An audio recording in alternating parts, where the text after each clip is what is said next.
La prière. Référence biblique, Jean 16.24, Jacques 4.2-3, Luc 11.9-10, Psaume 66.18, Marc 11.24, Luc 18.18. La prière est un droit chrétien de base. Les chrétiens ont un droit de base tandis qu'ils vivent sur la terre aujourd'hui, ils ont le droit de recevoir des réponses à leurs prières. À partir du moment où une personne est régénérée, Dieu lui donne le droit de base de lui demander des choses et d'être entendu par lui. Jean 16 dit que Dieu répond aux prières quand nous les lui adressons au nom du Seigneur, afin que notre joie soit parfaite. Si nous prions sans cesse, nous vivrons aujourd'hui sur terre une vie pleine de joie. Si nous prions sans cesse, mais que Dieu ne répond pas toujours à nos prières, ou si nous sommes chrétiens depuis de nombreuses années et que Dieu n'a que rarement, voire jamais exaucé nos prières, il doit y avoir un sérieux problème. Si nous n'avons pas reçu une seule réponse à nos prières depuis 3 à 5 ans que nous sommes chrétiens, nous sommes des chrétiens inutiles. Nous ne sommes pas simplement un peu inefficaces, nous sommes totalement inutiles. Nous sommes enfants de Dieu, cependant nos prières n'ont jamais reçu de réponse. Cela ne devrait pas arriver. Chaque chrétien devrait expérimenter le fait que Dieu répond à ses prières. Chaque chrétien devrait vivre régulièrement l'expérience de voir ses prières exaucées. C'est une expérience fondamentale. Si Dieu ne répond pas à nos prières pendant une longue période, cela signifie certainement que nous avons un problème. Nous ne pouvons pas nous tromper au sujet de la réponse à nos prières. Si elles ont eu une réponse, elles ont eu une réponse. Si elles n'ont pas reçu de réponse, elles n'ont pas reçu de réponse. Si notre prière a un effet, elle a un effet. Si elle est inefficace, elle est inefficace. Nous aimerions demander à tous les chrétiens, avez-vous appris à prier? Il est mauvais de laisser des prières sans réponse, parce que les prières ne sont pas que des paroles en l'air. Les prières attendent une réponse. Les prières qui restent sans réponse sont des prières vaines. Les chrétiens doivent apprendre à recevoir des réponses à leurs prières. Puisque vous croyez en Dieu, vos prières devraient recevoir une réponse de la part de Dieu. Vos prières sont inutiles si Dieu n'y répond pas. Vous devriez prier jusqu'à ce que vos prières soient entendues. La prière ne sert pas uniquement à cultiver une activité spirituelle, son but est surtout de recevoir des réponses de la part de Dieu. La prière n'est pas une leçon facile à apprendre. Une personne peut être chrétienne depuis 30 ou même 50 ans sans pourtant savoir comment prier correctement. D'un côté, la prière n'est pas quelque chose de simple. D'un autre côté, la prière est si simple qu'une personne peut prier aussitôt qu'elle croit au Seigneur. La prière est un sujet aussi profond que simple. Il est si profond que certaines personnes ne savent toujours pas comment prier, même après avoir essayé d'apprendre toute leur vie. De nombreux enfants de Dieu gardant, même jusqu'à leur mort, cette impression qu'ils ne savent pas comment prier. Cependant, la prière est tellement simple qu'à partir du moment où une personne croit au Seigneur, elle peut commencer à prier et recevoir des réponses. Si vous commencez votre vie chrétienne d'un bon pied, vous recevrez toujours des réponses à vos prières. Si vous commencez mal, vous pourrez ne pas avoir de réponse avant 3 ou même 5 ans. Si vous ne commencez pas sur de bonnes fondations, vous aurez besoin de fournir beaucoup d'efforts pour les corriger plus tard. C'est pourquoi, à partir du moment où une personne croit au Seigneur, elle devrait apprendre à recevoir des réponses à ses prières. Nous espérons que chaque croyant prendra ce point au sérieux. 2. Les conditions nécessaires pour recevoir des réponses. Dans la Bible, nous trouvons plusieurs conditions nécessaires pour recevoir une réponse, mais seulement quelques-unes d'entre elles sont vraiment fondamentales. Nous croyons que si nous remplissons ces conditions, nous recevrons des réponses à nos prières. Ces quelques conditions s'appliquent tout aussi bien à ceux qui prient déjà depuis des années. Ce sont des conditions vraiment fondamentales, et nous devrions leur accorder toute notre attention. A. Demander. Toutes les prières devraient être des demandes sincères. Après avoir été sauvé, un frère priait tous les jours. Une sœur lui demanda un jour, Dieu a-t-il entendu tes prières? Il fut surpris. Pour lui, la prière était juste une prière, pourquoi chercher à savoir si elle recevait une réponse ou non? Depuis cette remarque, à chaque fois qu'il priait, il demandait à Dieu de répondre à sa prière. Il commença à se rendre compte du nombre de prières qui recevaient une réponse. Il découvrit que ces prières étaient assez vagues et capricieuses. Il importait peu que Dieu y réponde ou pas. Cela avait peu d'importance qu'il les ignore. Ces prières revenaient à demander à Dieu que le soleil se lève le lendemain, alors que le soleil se lèverait qu'il ait prié ou pas. Il était chrétien depuis un an, mais aucune de ses prières n'avait jamais reçu de réponse. Pendant tout ce temps, il s'était juste agenouillé et avait murmuré des mots. Il était incapable de dire exactement ce qu'il avait demandé. Tout ce flot de paroles pour ne rien demander au bout du compte. Le Seigneur dit, frappez et on vous ouvrira, Matthieu 7.7. Si ce sur quoi vous frappez n'est qu'un mur, le Seigneur ne pourra pas vous l'ouvrir. Mais si, au contraire, vous frappez à la porte, le Seigneur vous ouvrira sans aucun doute. Si vous demandez à entrer, le Seigneur vous laissera certainement entrer. Le Seigneur dit, cherchez et vous trouverez, V7. Supposez que plusieurs choses se présentent à vous. Laquelle désirez-vous? Vous devez au moins demander l'une d'entre elles. Vous ne pouvez pas simplement dire que n'importe quoi fera l'affaire. Dieu veut savoir ce que vous désirez précisément et ce que vous lui demandez précisément. C'est seulement à ce moment-là qu'il pourra vous le donner. C'est pourquoi demander signifie demander une chose spécifique. Nous devons demander. C'est ce que signifie chercher et frapper à la porte. Supposez que vous désirez une réponse de votre Père aujourd'hui. Vous devez lui poser la question correspondant au sujet que vous avez à cœur. Si vous allez à la pharmacie pour demander des médicaments, vous devez demander exactement ce dont vous avez besoin. Si vous allez au marché pour acheter des légumes, vous devez demander les légumes que vous voulez acheter. C'est étrange que des personnes se présentent devant le Seigneur et ne demandent pas ce qu'elles désirent. C'est la raison pour laquelle le Seigneur nous dit que nous devons demander et que nous devons demander de manière spécifique. Notre problème est que nous ne demandons pas. Le problème vient de nous. Dans nos prières, nous devons demander ce dont nous avons besoin et ce que nous désirons. Ne faites pas une prière vague, une prière qui traite le sujet de manière générale, sans vous soucier de recevoir une réponse. Un nouveau croyant doit apprendre à prier. Il doit avoir un but quand il prie. Vous ne possédez pas, parce que vous ne demandez pas, Jacques 4.2. De nombreuses personnes passent le temps de prière sans faire leur demande. Il est inutile de passer 1 heure ou 2 heures ou même 8 heures ou 10 heures devant le Seigneur sans rien demander. Vous devez apprendre à demander quelque chose, vous devez frapper vraiment fort, mais sur la porte. Une fois que vous avez identifié où se situe l'entrée et que vous désirez y entrer, frappez fort à la porte. Quand vous recherchez quelque chose de spécifique, vous ne serez pas satisfait avec n'importe quoi, vous voulez cette chose et rien d'autre. Ne soyez pas comme certains frères et sœurs qui se lèvent dans les assemblées pour prier 20 minutes à une demi-heure sans savoir ce qu'ils veulent. C'est bizarre que tellement de personnes aient de longues prières qui ne demandent rien. Vous devez apprendre à être spécifique dans vos prières. Vous devriez savoir quand Dieu a répondu à vos prières et quand il n'y a pas répondu. Si cela ne fait pas de différence pour vous que Dieu vous réponde ou pas, il vous sera difficile de faire une prière efficace quand vous serez en difficulté plus tard. Les prières vides ne porteront pas de fruits dans les moments de besoin.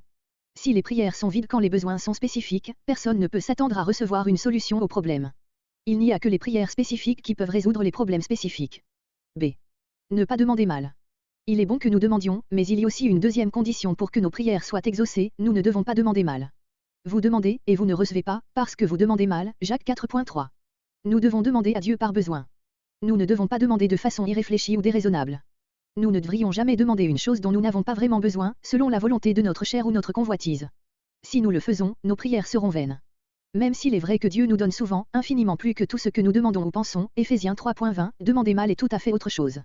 Demander mal, c'est demander au-delà de notre besoin réel. Si vous avez un besoin, vous pouvez demander à Dieu. Mais vous devriez seulement demander à Dieu de satisfaire votre besoin. Demander au-delà de cela, c'est mal demander. Si vous avez un très grand besoin, il n'est pas mauvais de demander à Dieu de le satisfaire. Mais si vous n'avez pas besoin de ce que vous demandez mal. Vous ne pouvez que demander selon votre capacité et votre besoin. Vous ne devriez jamais demander de façon insensée une chose ou une autre. Demander de la sorte, c'est mal demander, et ce genre de prière ne recevra aucune réponse de la part de Dieu. Mal demander, aux yeux de Dieu, c'est comme un enfant de 4 ans qui demande à son père de lui donner la lune. Mal demander ne fait pas plaisir à Dieu. Tous les chrétiens devraient apprendre à ne demander que des choses cohérentes. N'ouvrez pas votre bouche de façon précipitée pour demander plus que ce dont vous avez réellement besoin. C'est traiter le péché. Certaines personnes demandent bien, mais Dieu n'exauce pas leurs prières. C'est parce qu'il existe une barrière fondamentale entre Dieu et le péché. Si j'avais regardé l'iniquité dans mon cœur, le Seigneur ne m'aurait pas écouté, Psaume 66.18. Si une personne a connaissance de certains péchés dans sa vie, et qu'elle n'est pas prête à s'en séparer et à les abandonner, le Seigneur n'exaucera pas ses prières, remarquez les mots, dans mon cœur. Le Seigneur ne peut pas répondre aux prières d'une personne quand il existe une si grande barrière. Que signifie, regarder l'iniquité dans mon cœur? Cela signifie conserver un péché dans son cœur et ne pas vouloir s'en séparer. Une telle personne sait très bien qu'une certaine chose est un péché, mais elle continue de la chérir dans son cœur. Il ne s'agit pas uniquement d'une faiblesse dans sa conduite, mais aussi d'un désir de son cœur. C'est très différent de la personne dont il est question dans Romains 7. Cette personne-là a péché, mais elle a en horreur ce qu'elle a fait, tandis que la première garde le péché dans son cœur. Cela signifie qu'elle conserve l'iniquité en elle-même et qu'elle refuse de s'en séparer. Le péché demeure, non seulement dans sa conduite, mais également dans son cœur. Le Seigneur n'écoute pas une telle personne quand elle prie. Tant qu'il reste un péché auquel nous nous attachons, cela empêche le Seigneur de répondre à nos prières. Nous ne devrions jamais chérir un péché particulier dans notre cœur. Nous devrions reconnaître tous les péchés comme tels et nous en débarrasser par le sang. Le Seigneur peut comprendre notre faiblesse, mais il ne peut pas tolérer que nous regardions l'iniquité dans notre cœur. Nos prières ne seront pas exaucées si nous avons éliminé tous les péchés extérieurement, mais que nous les regardons avec regret dans notre cœur et y restons attachés. Dès le moment où nous commençons notre marche chrétienne, nous devons demander au Seigneur de nous donner sa grâce pour nous empêcher de tomber et nous sanctifier dans notre conduite. En même temps, nous devons complètement rejeter tout péché de notre cœur. Nous ne devons jamais conserver des péchés dans notre cœur. Nos prières seront vaines si nous conservons le péché dans notre cœur. Le Seigneur n'écoutera pas de telles prières. Proverbe 28.13 nous dit, celui qui cache ses transgressions ne prospère point, mais celui qui les avoue et les délaisse obtient miséricorde. Vous devez confesser vos péchés. Vous devez dire au Seigneur, j'ai regardé l'iniquité dans mon cœur. Je ne sais pas l'abandonner. Je te demande pardon. Je veux renoncer à ce péché. Je t'en prie, délivre-moi de ce péché. Ne le laisse pas demeurer en moi. Je n'en veux pas. Je veux le rejeter. Si vous confessez vos péchés au Seigneur de cette façon, le Seigneur vous pardonnera, vous recevrez le pardon. C'est alors que votre prière sera entendue. Vous ne devez jamais prendre ce sujet à la légère. Vous ne recevrez rien si vous ne le demandez pas. Vous ne recevrez pas non plus si vous demandez mal, dans le but de satisfaire vos passions. Et, même si vous ne demandez pas mal, le Seigneur ne répondra pas à vos prières tant que vous retiendrez un péché et le chérirez dans votre cœur. Décroire. Une condition positive pour que nos prières soient exaucées, c'est la foi. La foi est indispensable. Sans elle, la prière est inefficace. L'histoire relatée dans Marc 11 nous parle du besoin de foi dans la prière. Le Seigneur Jésus a dit, tout ce que vous demanderez en priant, croyez que vous l'avez reçu, et vous le verrez s'accomplir, V24. Nous devons croire quand nous prions. Si nous croyons que nous avons reçu ce pourquoi nous prions, nous le recevrons. Nous espérons que dès qu'une personne a reçu le Seigneur, même une semaine après sa conversion, elle saura ce qu'est la foi. Le Seigneur dit, croyez que vous l'avez reçu, et vous le verrez s'accomplir. Il n'a pas dit, croyez que vous le recevrez, mais, croyez que vous l'avez reçu. Nous devrions croire que ce que nous avons demandé nous a déjà été accordé, et que cela va s'accomplir. L'action de croire dont le Seigneur nous parle ici suit la certitude que cela nous a déjà été accordé. Qu'est-ce que la foi? La foi, c'est croire que nous avons reçu ce que nous avons demandé. Les chrétiens font souvent l'erreur de séparer le fait de croire de ce qui le précède, c'est-à-dire du fait que nous avons déjà reçu. Ils ne relient le fait de croire qu'au fait que cela va s'accomplir. Ils prient en pensant que c'est avoir une grande foi que de croire, et cela s'accomplira. Ils demandent au Seigneur que la montagne soit ôtée de là et jetée dans la mer, et ils croient que cela va se réaliser. Ils pensent que ce genre de foi est une grande foi. Cependant, ils séparent l'action de croire du fait d'avoir déjà reçu, et ne la rapprochent que du fait que la prière va s'accomplir. La Bible dit que nous devrions croire que nous avons reçu, et non pas que nous recevrons. Ces deux idées ne sont pas du tout les mêmes. Les nouveaux croyants, comme les anciens, ont besoin d'apprendre cette leçon. Qu'est-ce que la foi? La foi est l'assurance que Dieu a répondu à nos prières. Ce n'est pas la conviction que Dieu répondra à nos prières. Il y a de la foi quand nous nous mettons à genoux pour prier et dire « Je remercie Dieu. Il a répondu à ma prière. Je remercie Dieu. Ce problème est résolu. » C'est cela croire que nous l'avons déjà reçu. Une personne peut se mettre à genoux, prier, puis se relever en disant « Je suis sûr que Dieu va répondre à ma prière. » L'expression « Dieu va répondre » est erronée.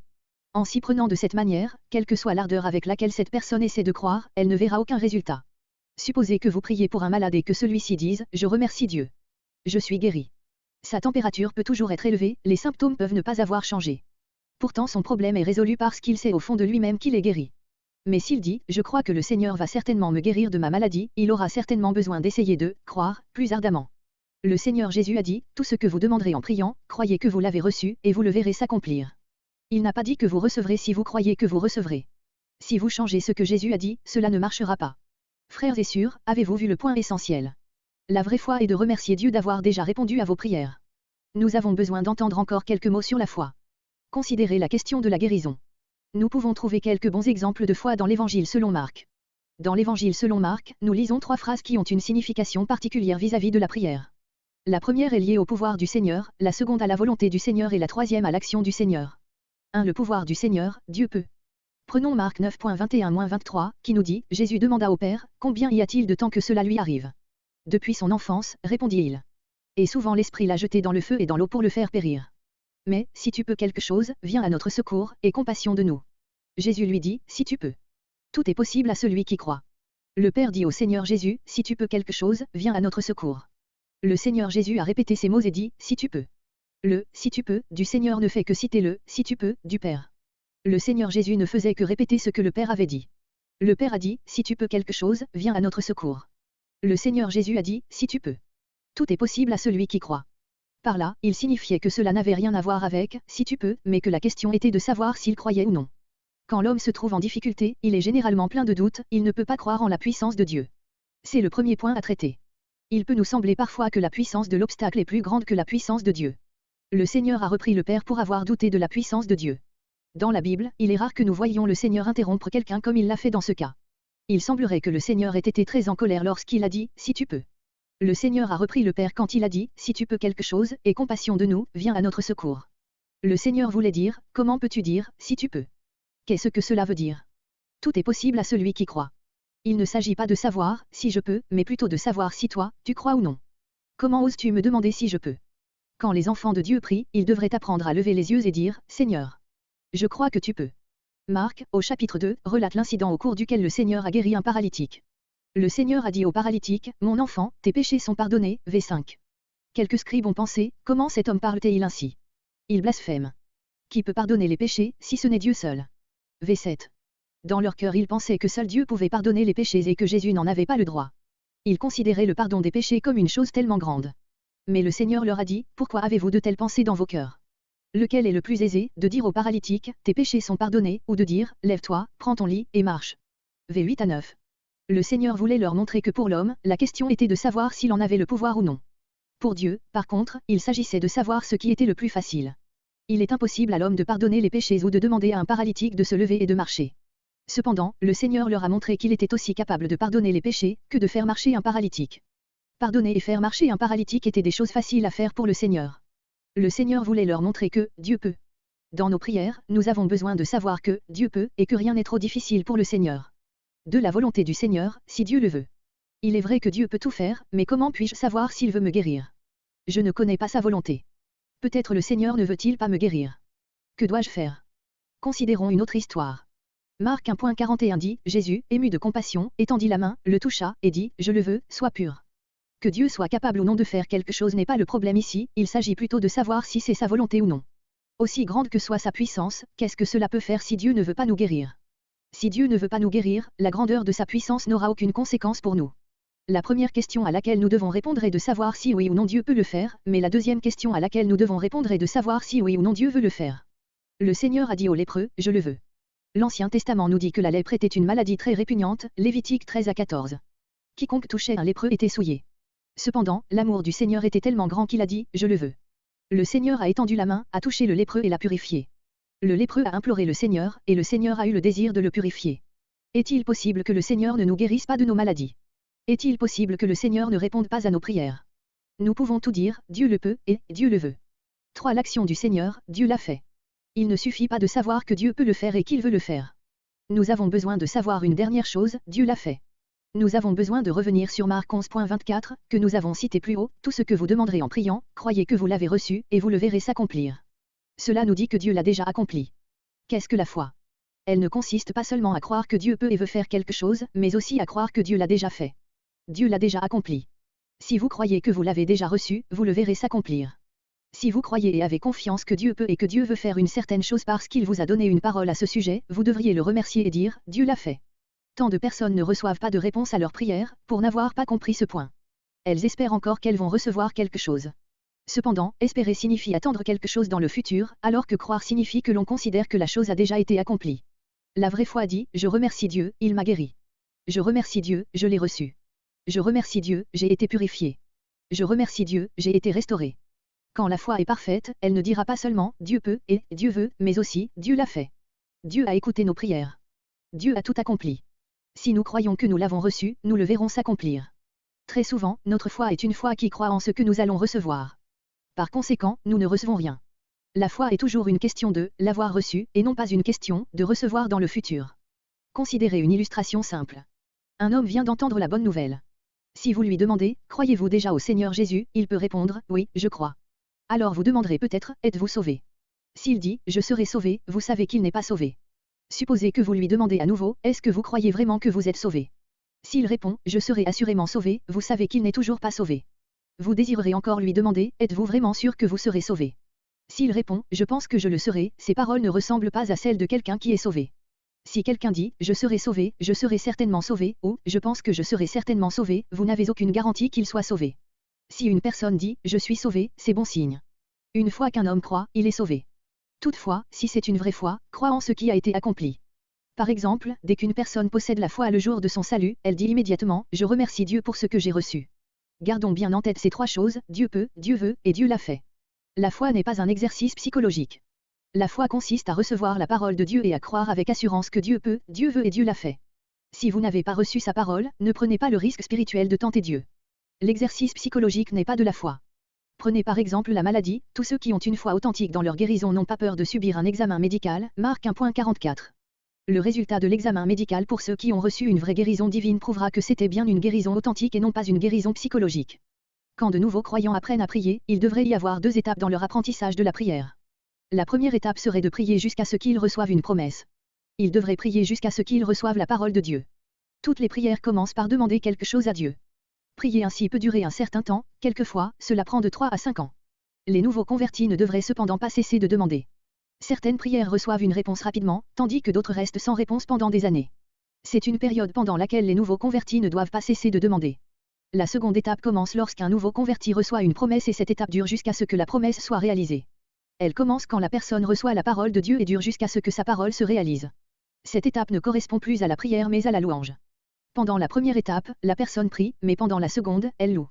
Pendant la première étape, elle prie jusqu'à ce qu'elle reçoive une parole. Pendant la seconde étape, elle loue le Seigneur continuellement jusqu'à ce que la parole se soit réalisée. C'est là le secret de la prière. Certaines personnes ne connaissent que deux choses au sujet de la prière. D'abord, elles se mettent à genoux et prient pour ce qu'elles n'ont pas, et ensuite elles l'ont. Dieu le leur a donné. Supposez que je demande une montre au Seigneur, et qu'après quelques jours le Seigneur me donne cette montre. Il n'y a que deux états possibles, ne pas l'avoir et l'avoir. Certaines personnes ne se rendent pas compte qu'il y a un état intermédiaire entre les deux, celui de la foi. Supposez que je prie pour avoir une montre et qu'un jour je dise, je remercie Dieu, il a déjà entendu ma prière. Bien que mes mains soient encore vides, je sais au fond de moi que j'ai déjà la montre. Effectivement, après quelques jours, la montre arrive. Nous ne pouvons pas nous satisfaire de deux états, l'avoir et ne pas l'avoir. Nous devons nous préoccuper du troisième état, un état intermédiaire entre l'état où nous ne sommes pas en possession de l'objet de nos prières et celui où nous le sommes, c'est-à-dire lorsque nous sommes sous la promesse de Dieu et que nous croyons et se réjouissons de cette promesse. Peut-être devrons-nous attendre 3 jours avant de recevoir la montre. Mais dans notre esprit, nous l'aurons déjà reçue 3 jours auparavant. Un chrétien devrait faire l'expérience de ces promesses reçues dans l'esprit. Si une personne n'a jamais expérimenté ce genre de promesses reçues dans l'esprit, elle n'a pas la foi. Nous espérons que les nouveaux croyants comprendront ce qu'est la foi et qu'ils apprendront à prier. Peut-être priez-vous depuis 3 ou 5 jours, un mois, ou même une année, et vos mains sont-elles toujours vides. Mais tout au fond de votre cœur, vous espérez encore un peu que cela se réalise. Dès ce moment, vous devriez commencer à louer Dieu. Vous devriez continuer à le louer jusqu'à ce que vous obteniez l'objet dans vos mains. Autrement dit, la première étape est de prier à partir de rien et jusqu'à ce que l'on reçoive la promesse, et la seconde étape est de louer à partir de la promesse et jusqu'à ce que l'objet soit effectivement reçu. Pourquoi devons-nous diviser nos prières en deux catégories? Supposez que quelqu'un prie à partir de rien et jusqu'à ce qu'il reçoive une promesse. S'il continue à prier, il peut perdre la foi. Une fois qu'il reçoit la promesse, il devrait commencer à louer. S'il continue à prier, il peut perdre sa promesse et à la fin du compte ne rien recevoir du tout. Vous le verrez s'accomplir, c'est l'avoir reçu dans les mains, tandis que, vous l'avez reçu, c'est le posséder spirituellement. Si la promesse est déjà là, mais que l'objet de nos prières n'est pas encore matérialisé, il faut le rappeler à Dieu dans la louange, il ne faut pas essayer de lui rappeler par la prière. Si Dieu a dit qu'il nous donnerait quelque chose, avons-nous besoin d'autre chose? Si nous avons l'assurance intérieure que nous l'avons reçu, pourquoi devons-nous encore prier? De nombreux chrétiens ont l'expérience que leurs prières reçoivent une promesse, ils n'ont plus besoin de prier. Ils n'ont plus qu'une chose à dire, Seigneur. Je te loue. Ils n'ont plus qu'à tenir leur promesse par la foi et le louer. Seigneur. Je te loue. Tu as entendu ma prière. Je te loue car tu as répondu à ma prière il y a un mois. Si vous faites cela, vous recevrez.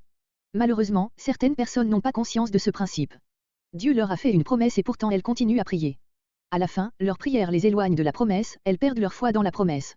C'est vraiment dommage. La parole donnée par Marc 11.24 est une parole très précieuse. Dans tout le Nouveau Testament, nous ne trouvons pas d'autre passage qui explique la foi aussi clairement que celui-ci. Tout ce que vous demanderez en priant, croyez que vous l'avez reçu, et vous le verrez s'accomplir. Si une personne prend conscience de ce principe, elle saura vraiment ce qu'est la prière, et la prière sera un outil puissant entre ses mains. La persévérance dans la prière. Un autre aspect de la prière qui requiert notre attention est le fait que la prière demande de la persévérance et qu'il ne faut pas cesser de prier. Luc 18.1 dit, il faut toujours prier, et ne point se relâcher. Certaines prières demandent beaucoup de persévérance. Certaines personnes doivent parfois prier jusqu'au point où Dieu pourrait être fatigué de leurs prières et se voir obligé de répondre. C'est un autre genre de foi. Le Seigneur a dit, mais, quand le Fils de l'homme viendra, trouvera-t-il la foi sur la terre? Émoticône n'en croyant pas ses yeux. Cette foi est différente de celle dont nous parlions précédemment, mais les deux ne sont pas contradictoires. Marc 11 dit que nous devons prier jusqu'à ce que nous recevions la foi. Luc 18 nous dit que nous devons demander encore et encore. Nous devons avoir la foi de prier le Seigneur avec insistance jusqu'au jour où il se décidera à nous répondre. Nous ne devrions pas nous préoccuper de savoir si cela peut faire l'objet d'une promesse ou pas. Nous devons seulement prier jusqu'à ce que Dieu nous donne une réponse. De nombreuses prières manquent de consistance. Une personne prie pour un sujet pendant 1 ou 2 jours. Mais après 3 mois, elle l'oublie complètement. Certaines personnes ne formuleront leur prière qu'une seule fois. Elles ne prieront même pas une seconde fois pour le même sujet. De telles personnes ne se préoccupent pas de savoir si elles ont reçu une réponse à ce qu'elles ont demandé. Comptez le nombre de prières que vous avez présentées à Dieu une 2e fois, une 3e fois, une 5e fois, ou une 10e fois. Si vous avez oublié vos prières, comment pouvez-vous espérer que Dieu s'en souvienne? Si vous n'avez pas vos prières suffisamment à cœur pour les adresser à Dieu, comment pouvez-vous attendre qu'il ait à cœur de les écouter? Si vous avez oublié votre prière, comment pouvez-vous espérer que Dieu s'en souvienne? En fait, vous n'avez jamais réellement désiré ce que vous avez demandé. Une personne ne priera avec insistance que si elle est pressée par les événements ou si elle est poussée par ses besoins. Dans de telles circonstances, elle pourrait persister dans la prière pendant des années et même après tout ce temps, elle ne pourrait toujours pas se résigner à cesser de prier, Seigneur. Si tu ne me réponds pas, je n'arrêterai pas de prier. Si vous voulez demander quelque chose, vous devez importuner Dieu avec votre prière. Si vous le désirez vraiment, vous devez le demander avec insistance jusqu'à ce que Dieu vous entende. Vous devez demander de telle manière que Dieu ne puisse rien faire d'autre que de vous répondre. Vous devez demander jusqu'à ce que Dieu soit obligé de vous répondre. 3. La pratique de la prière. Chaque chrétien devrait avoir un cahier de prière, à raison d'un par année. Il devrait y consigner ses prières comme on tient un livre de compte. Chaque page devrait être divisée en 4 colonnes. La première colonne devrait contenir la date à laquelle il a commencé à prier pour quelque chose. La deuxième colonne devrait contenir le sujet de prière. La troisième colonne devrait contenir la date à laquelle la prière a été exaucée, et la quatrième colonne devrait présenter la façon dont Dieu a répondu à la prière. De cette manière, chacun pourra savoir combien de choses il a demandé à Dieu en un an, combien de prières ont été entendues et quelles sont les prières qui restent encore sans réponse. Les nouveaux croyants devraient absolument tenir un tel livre. Quant à ceux qui croient depuis plusieurs années, il sera également profitable de tenir un cahier de prière. L'avantage d'un cahier de prière est qu'il nous montre si Dieu répond ou non à nos prières. À partir du moment où les réponses de Dieu s'arrêtent, c'est qu'il y a quelque chose qui ne va pas. Il est bon pour des chrétiens d'avoir du zèle pour servir Dieu, mais leur service est inutile si leurs prières ne reçoivent pas de réponse du Seigneur. Si la relation entre un homme et Dieu est bloquée, sa relation avec les hommes est aussi bloquée. Si un homme n'a aucun poids devant Dieu, il n'aura aucun poids devant les hommes. Nous devons d'abord chercher à avoir du poids auprès de Dieu, avant de chercher à être utile auprès des hommes. Un jour, un frère a écrit le nom de 140 personnes et a prié pour leur salut. Quelques noms ont été inscrits dans la matinée et les personnes ont été sauvées dans l'après-midi. Après 18 mois, seulement 2 personnes de la liste n'étaient pas encore sauvées. C'est un très bon exemple pour nous. Que Dieu puisse avoir plus de chrétiens qui gardent une trace de leur prière. J'espère que vous mettrez cela en pratique. Écrivez l'un après l'autre les sujets pour lesquels vous priez, et ceux pour lesquels Dieu vous a répondu. Chaque sujet répertorié dans votre cahier et qui n'a pas eu de réponse devrait faire l'objet de prières assidues. Vous ne devriez cesser de prier une certaine prière que lorsque Dieu vous a montré qu'elle n'était pas en accord avec sa volonté. S'il ne vous l'a pas montré, priez avec insistance jusqu'à ce que vous ayez une réponse. Vous ne devriez surtout pas prendre ce principe à la légère. Vous devriez mettre ce principe en pratique dès le début de votre vie chrétienne. Vous devriez prendre cela très au sérieux devant Dieu. Une fois que vous décidez de prier pour quelque chose, ne vous arrêtez pas avant d'avoir reçu une réponse. En utilisant un cahier de prière, vous remarquerez que certaines choses demandent une prière quotidienne tandis que d'autres peuvent ne faire l'objet de vos prières qu'une seule fois par semaine. Cette répartition dépendra du nombre de sujets de prière de votre cahier. Si vous en avez peu, vous pouvez prier pour chaque sujet chaque jour. S'il y en a beaucoup, vous pouvez vous arranger pour exposer certains sujets le lundi et d'autres le mardi, par exemple. De la même manière que l'homme organise son temps pour faire ce qu'il a à faire, nous devrions prévoir dans la journée un temps réservé à la prière. Si nos prières ne sont pas spécifiques, le cahier de prière nous est inutile. Si nos prières sont spécifiques, alors le cahier de prière nous sera utile. Nous pouvons ranger ce livre avec notre Bible et notre recueil de cantiques. Chacun de ces objets doit être utilisé quotidiennement. Après un certain temps, comptez le nombre de prières qui ont reçu une réponse et le nombre de prières qui restent sans réponse. C'est une bénédiction que de prier de manière organisée, en suivant un cahier de prière. Que ce soit dans la prière que le Seigneur nous enseigne dans Matthieu 6, dans la prière de 1 Timothée 2, ou dans les prières pour la lumière, la vie, la grâce et les dons pour l'Église, nous avons là des prières dont les sujets sont généraux. Les prières dont nous avons parlé ici ne font pas partie des sujets de prière ordinaires. Nous devrions prier pour ces choses chaque jour. La prière a deux côtés, la personne qui prie, et la personne pour laquelle elle prie. Souvent, la personne pour laquelle on prie ne changera pas tant que celle qui prie n'a pas d'abord changé. Si la situation de son côté reste inchangée, nous devons chercher ce que Dieu désire que nous fassions de notre côté. Nous devrions nous dire, ô Seigneur, quel changement dois-je faire? Quel péché n'ai-je pas encore traité? Quels amours dois-je abandonner? Est-ce que j'apprends vraiment la leçon de la foi? Veux-tu encore me montrer quelque chose?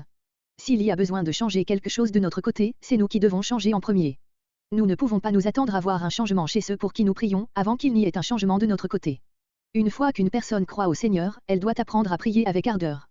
Elle doit apprendre la leçon de la prière bien avant de pouvoir bénéficier d'une connaissance profonde de Dieu et d'un avenir fructueux pour elle.